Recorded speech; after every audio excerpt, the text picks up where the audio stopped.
Sing Your Heart Song Speaker Spotlight featuring Randy Peyser. Randy Peyser is the founder of Author One Stop. She is a book editor, ghostwriter, and a book broker. She edits and ghostwrites books and gets first-time authors book deals with major publishers. Her clients have been featured on Hallmark TV, in Oprah and Time Magazine, and the Wall Street Journal, and so many more.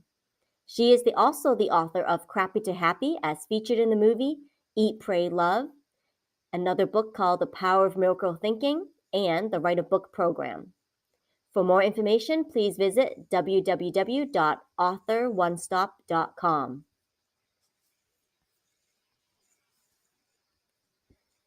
Randy will be presenting on day 3 of our summit under the theme of Sharing Your Heart Song, how to get a book deal with a publisher.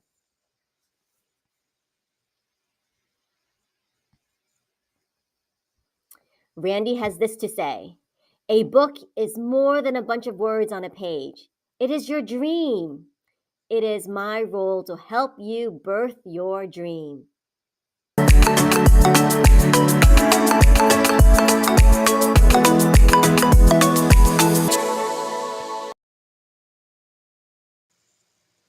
And we're back. So I'm so excited for continuing the series called Speaker Spotlights for the Sing Your Heart Song Summit.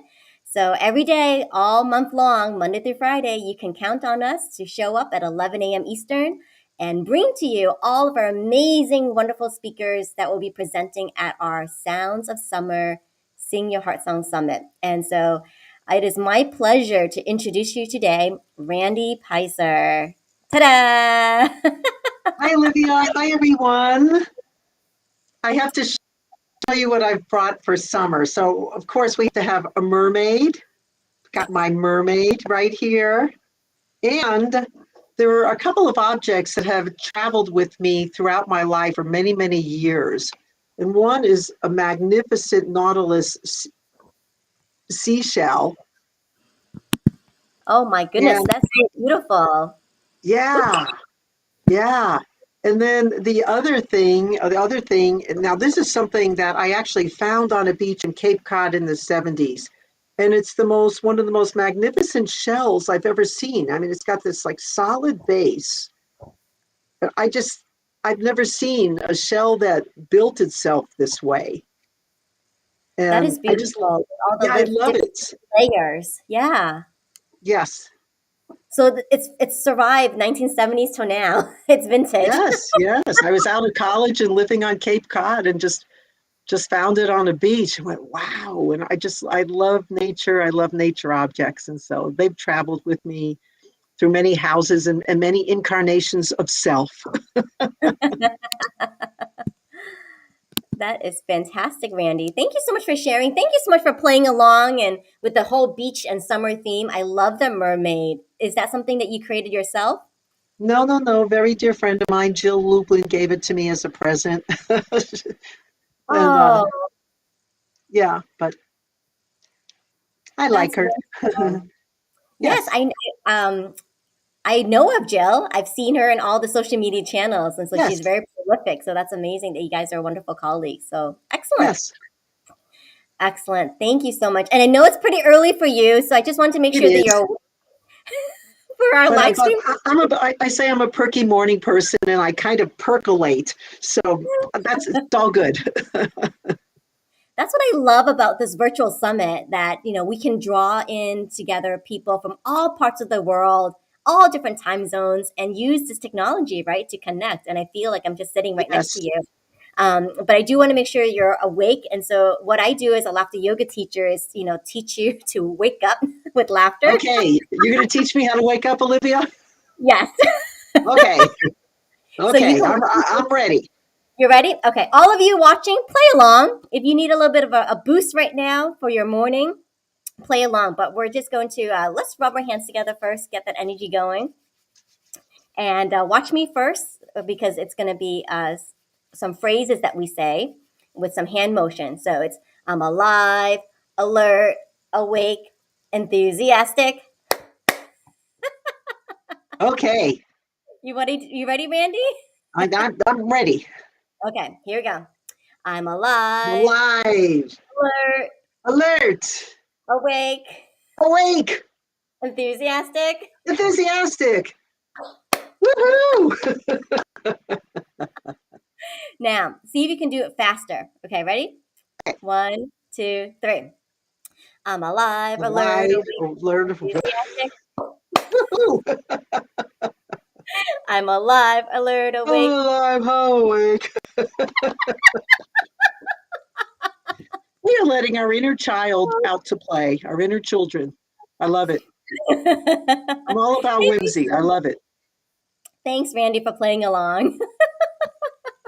Now I can make sure that you're prepared for this live stream. Awesome. Well, let's talk about you. I'm just so thrilled that I got to meet you at Creativity Club, right? It's something that we love to go to every Thursday with the famous Talia Dashau. And I got to know you through Creativity Club, through just playing fun games, right? Isn't that the best way to know someone? Just through like the games and how they interact with you? Sure, absolutely. I mean, every opportunity is really an opportunity to network. And why not network when you're actually having a lot of fun? So, Exactly, exactly. So that's how I come to know you. And then I just thought, man, like, wow, the work that you do is so fascinating with ghostwriting, editing, and also book brokerage. And I love that you call yourself a book broker. And so let's talk a little bit about how you got into that. Like, why are you so passionate about helping like first time authors getting those major book yes. deals? Well, what I say is many years ago, I slept my way into the publishing industry. And so, what I mean by that, and that should evoke a lot of laughter, but I fell in love with a magazine publisher. This was in the early 90s. And the only way that we actually had time to get together was if I was hanging out at the magazine, and the relationship did not last, but I wound up taking over this major magazine out of the Bay Area. And it was a new age magazine in the early 90s when the new age was hot and happening in the San Francisco Bay Area. And you could say the word new age and people weren't rolling their eyes. And, from there, I wound up doing a relationship hadn't lasted. The magazine got sold. I wound up becoming editor in chief of a national mind, body, spirit magazine because by that time it was no longer the new age. New age was kind of like the woo woo dirty word, but now you could say mind, body, spirit. And I became editor in chief of a national magazine. And then I wrote my first book and I started looking for a publisher for my first book. My first book, as you mentioned, Crappy to Happy, which Julia Roberts holds up in the movie Eat, Pray, Love, which was a total surprise and total fun. And, I was starting to look, and again, this is like over 20 years ago. I'm looking for a publisher. I'm going to New York to the big feeding frenzy in the United States for the publishing industry. And I made connections. And then the next year I started helping other people to make connections to the top publishers. And here I am, like 25 years later, and I'm working with primarily first-time authors and getting people significant book deals with New York publishers. And so I'm thrilled. I'm absolutely thrilled. I'm very passionate about helping people to create their dream, no matter what the dream is. I'm nationally networked, and if I have a resource for somebody, like, for example, you mentioned my very dear friend, Jill Lublin, who's a national publicity strategist. I matched her up with her partner, Steve, over 26 years ago. And we have an agreement. As long as it works out, I take full responsibility. If it doesn't work out, I had nothing to do with it. So far, so good. So, and I love helping first-time authors because first-time authors, you typically cannot get your foot in the door. You have to know people who know people, and I know what sells. And so I have tremendous success with first-time authors. I get people book deals after we've edited or we've done book coaching or ghostwriting, whatever it needs to get the content right. I know how to pitch. I forward all correspondence when I'm pitching, to agents or publishers. And I forward the correspondence so people are always in the loop. They always see, who's getting what and any feedback we're getting.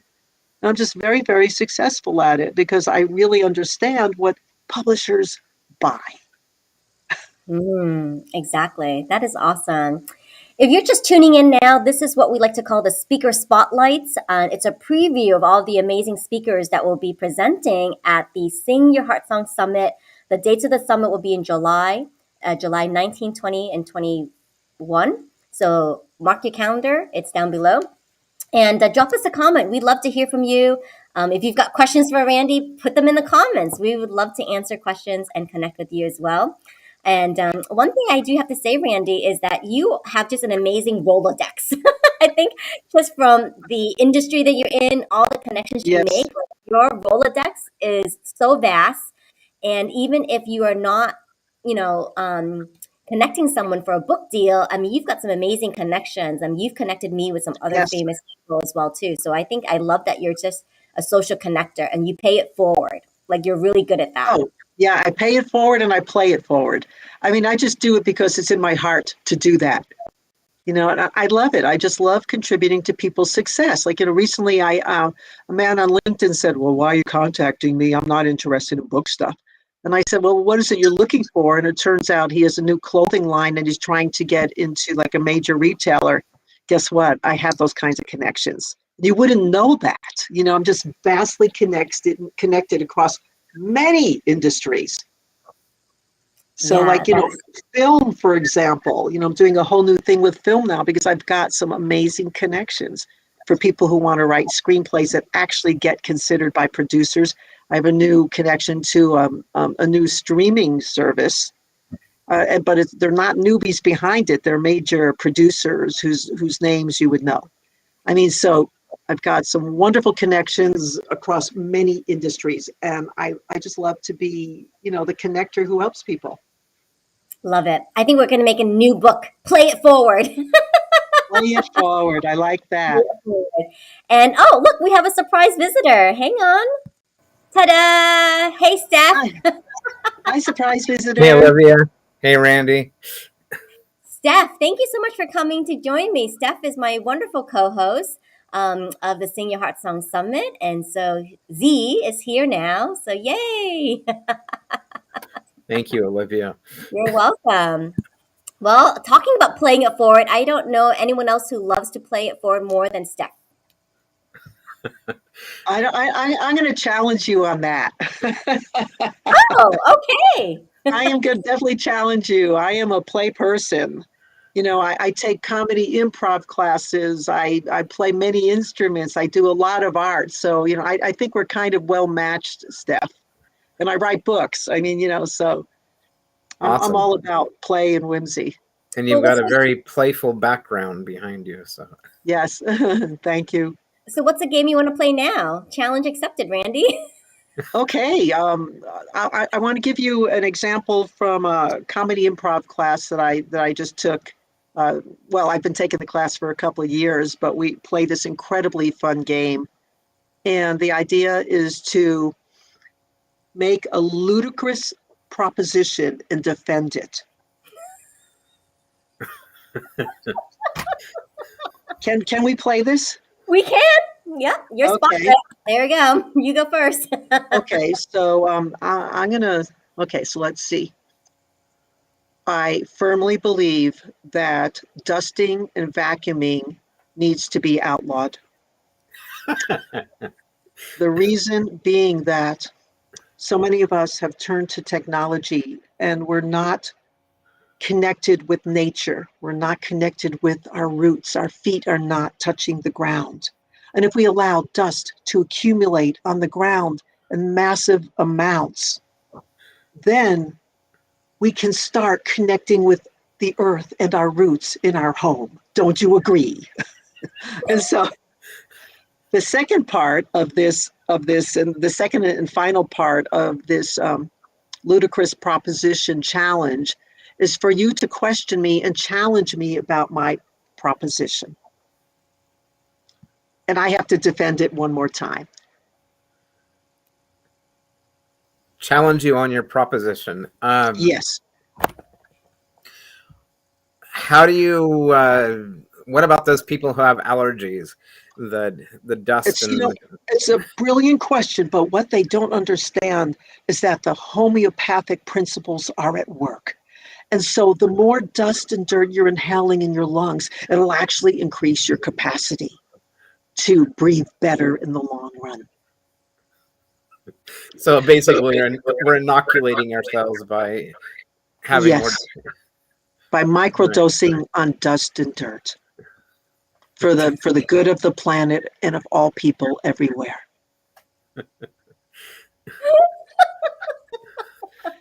So, Steph, I don't want to put you on the spot, but I'm going to put you on the spot. Do you want to come up with a ludicrous proposition? A ludicrous Ludicrous proposition. proposition. Sure, I will play. What is my ludicrous proposition?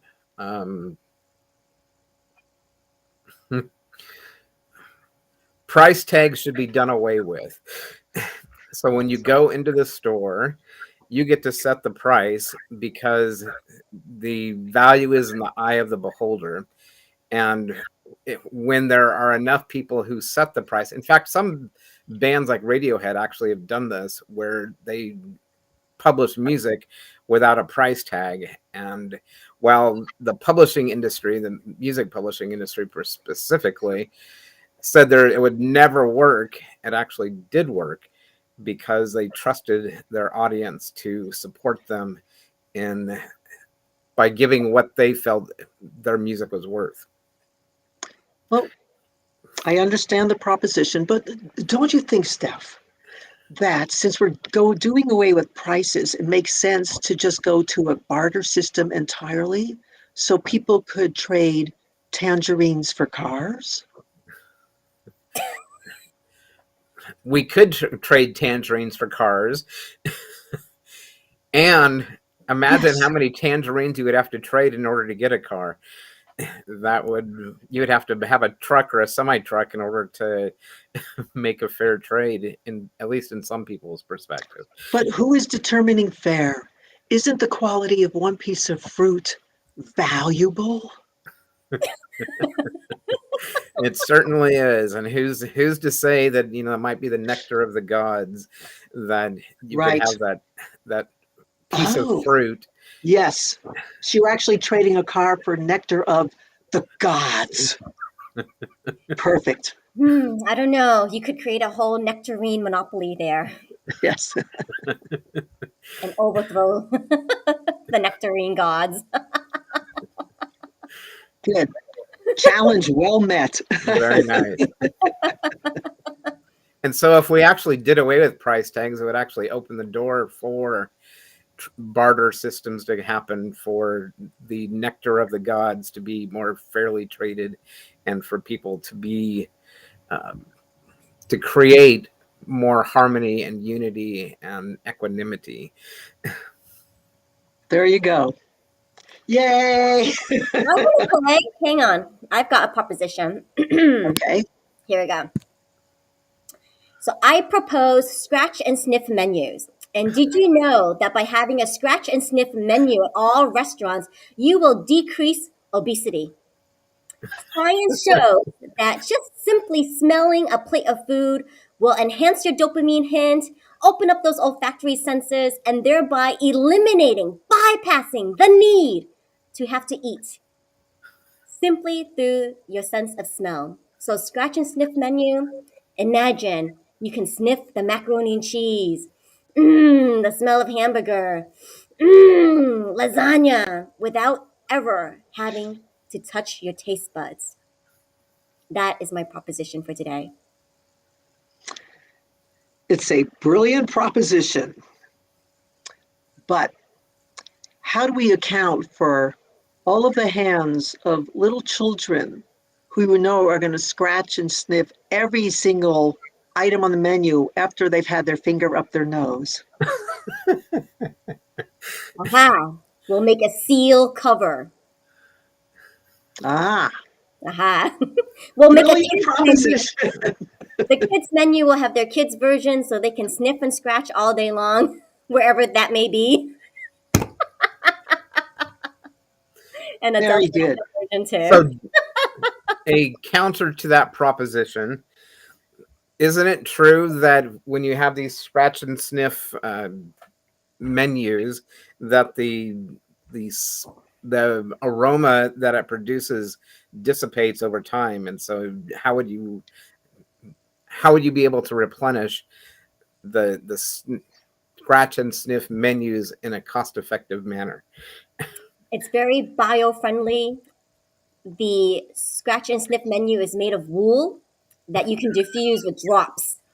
And so as the scent dissipates, as you say, you can just diffuse more drops. It's all very eco-friendly. Brilliant. A woolen Brilliant. menu, scratch and sniff menu. That was so much fun. Yes.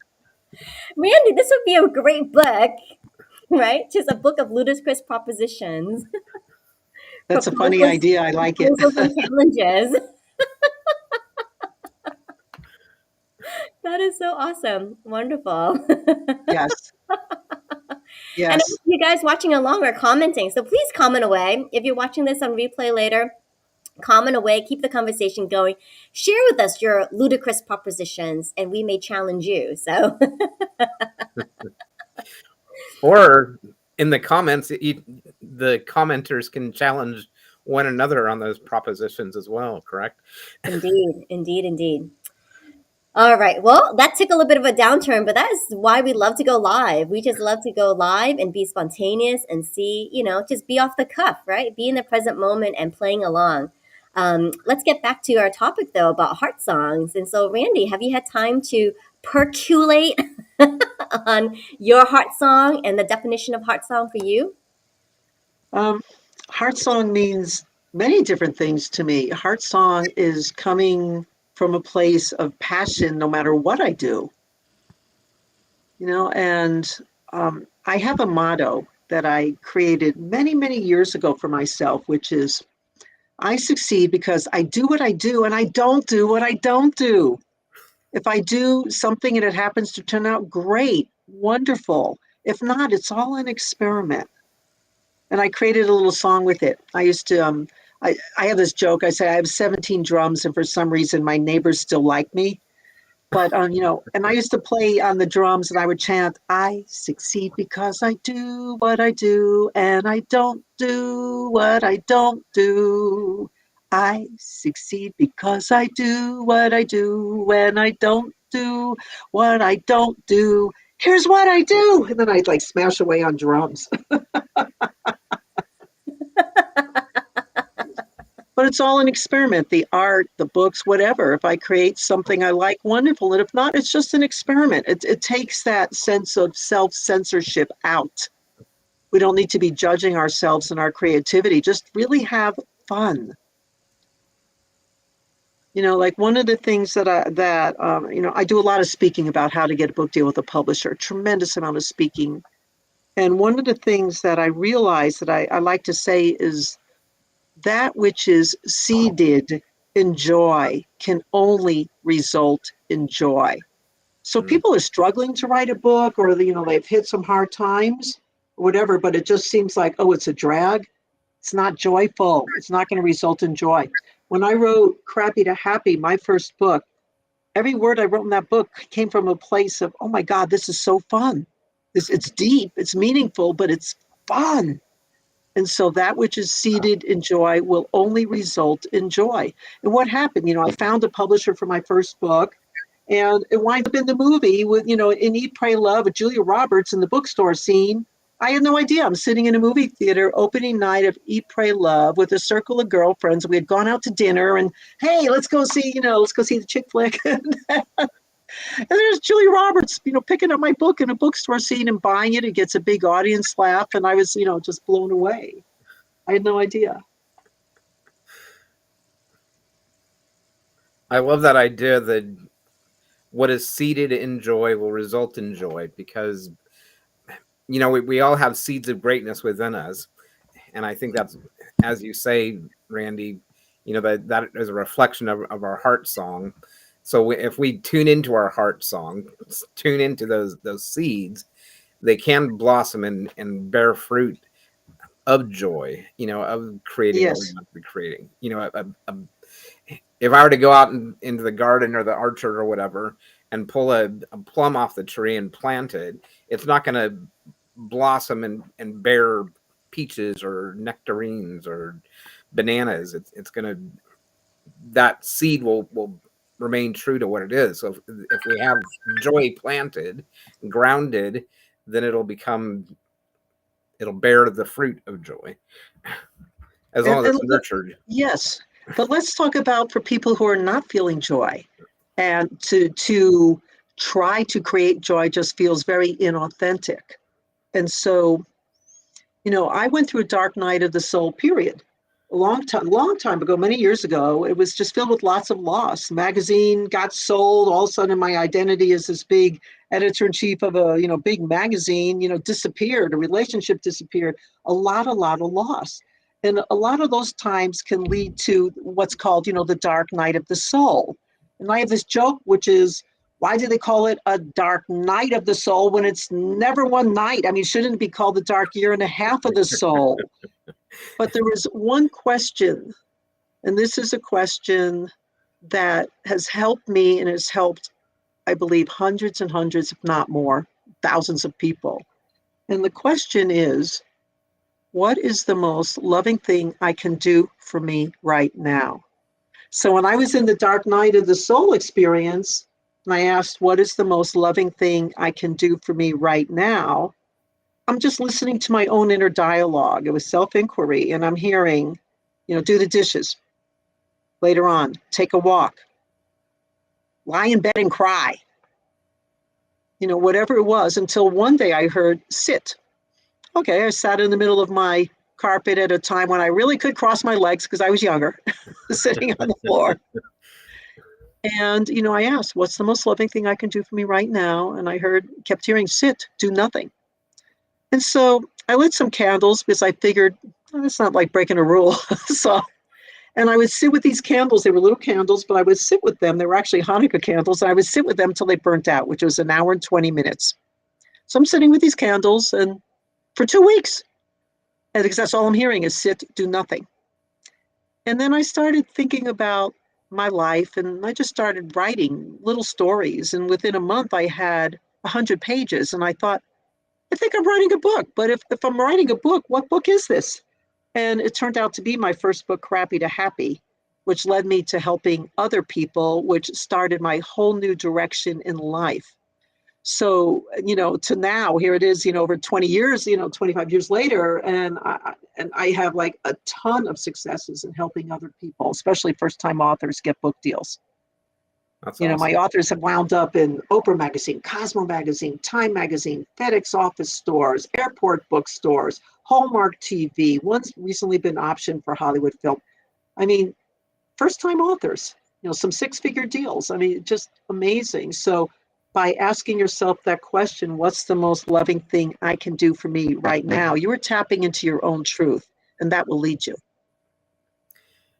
That's excellent. And I love the way you brought in the dark night of the soul, that, a lot of times we might not see that we have the seeds of joy in that darkness, in the manure, which reminds me of the story about the little boy who was led into the stable, and he was expecting a horse, and all he saw was this massive pile of crap.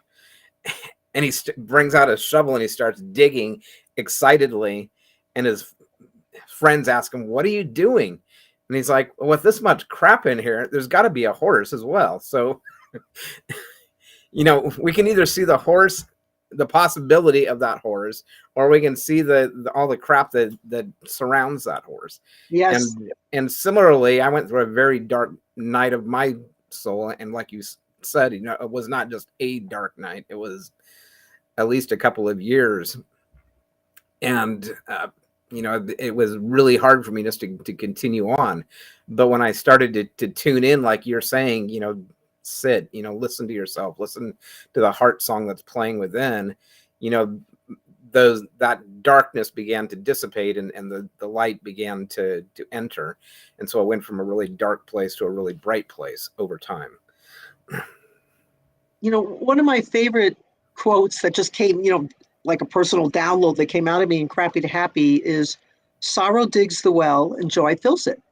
Because it's my experience through my own personal life. I mean, how do we know something's real? We haven't experienced ourselves. So my experience was the deeper I was willing to experience difficult emotions, especially grief and loss, and really allow that pain to flow, the tears to flow, And I realized at some point that I'm digging a deeper well in which I can hold that much more joy.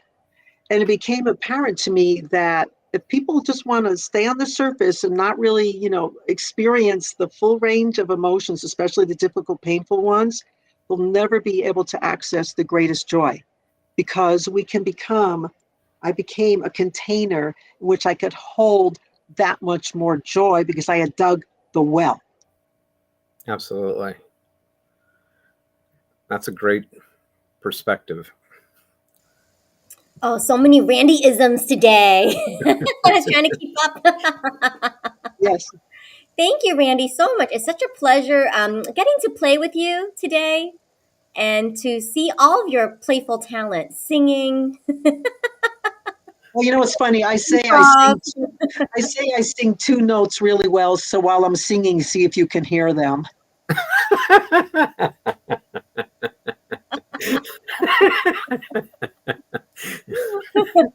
That's awesome. Another Randyism. Another Randyism.